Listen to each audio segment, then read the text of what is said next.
নমস্কার, শুভ সকাল। আমার শ্বশুরবাড়ি ফলতায়। আজকে আমি ফলতায় এসেছি, তো নদীর ধারে একটুখানি ঘুরতে এসেছি। চলুন একসাথে যাই। হেঁটে চলেছি নদীর পাড় ধরে, খুব সুন্দর লাগছে। একটু ঘুরতে বেরিয়ে পড়েছি, বাড়িতে বসে ভালো লাগে না, এত সুন্দর লাগছে দেখো।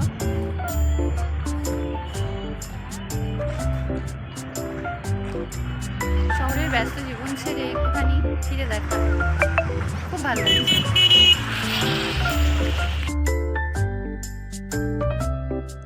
নদীটা এখানে বেশ চওড়া, সবাই এখানে মানে বোটিং করছে। দেখছেন যে এই যে এইখানে এই জায়গাটা আছে না, এখান থেকে নৌকা সব ভাড়া টাড়া করে নিয়ে আর বোটিং করছে।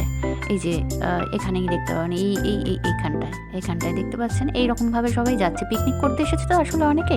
নদীটার এপার থেকে ওপার পুরো দেখাই যাচ্ছে না প্রায়। বাহ, এখানে আবার দেখুন একটা বেশ বড় জাহাজ, ভালোই লাগছে বেশ। এখানে সবাই বোটিং করছে।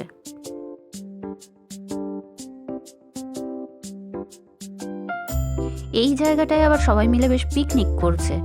অনেক মানুষজন, আজকে প্রচুর ভিড়, মানে এত হাওয়া চলছে তার মাঝে, মানে কি বলবো, ঠান্ডা লেগে যাচ্ছে, কনকন করছে শরীর। কত মানুষ এসেছে দেখছেন, আবার একটা জাহাজ, কি ভালো লাগছে না। বাড়ি তো প্রায়ই আসি, কিন্তু নদীর ধারে সেরকমভাবে মানে আসা হয়ে ওঠে না। যাই হোক, খুব ভালো লাগলো। এবার বাড়ির দিকে যাওয়ার পথ ধরতে হবে। যাই, বাড়ি মানে আমার শ্বশুরবাড়ির দিকেই এখন যাব। আর তারপর আবার সন্ধ্যাবেলা আমি কলকাতায় ফিরে যাব।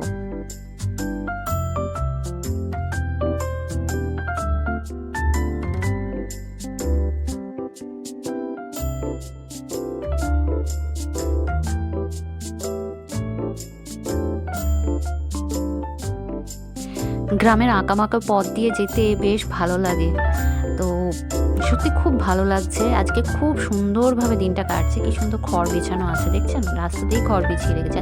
দুদিকে না শিম গাছ, প্রচুর পরিমাণে শিম গাছ হয়েছে, আর প্রচুর শিম হয়, মানে ফলতায় এত শিম হয়। আর শশা গাছও কিন্তু লাগানো আছে দেখলাম, প্রচুর চাষ হয়েছে।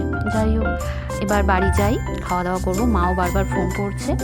আমার যদি এই ছোট্ট ব্লগটা আপনাদের ভালো লাগে তাহলে একটা লাইক করে দেবেন, শেয়ার করে নেবেন আর সাবস্ক্রাইব করে নেবেন। খুব ভালো থাকবেন। Tata, have a nice day.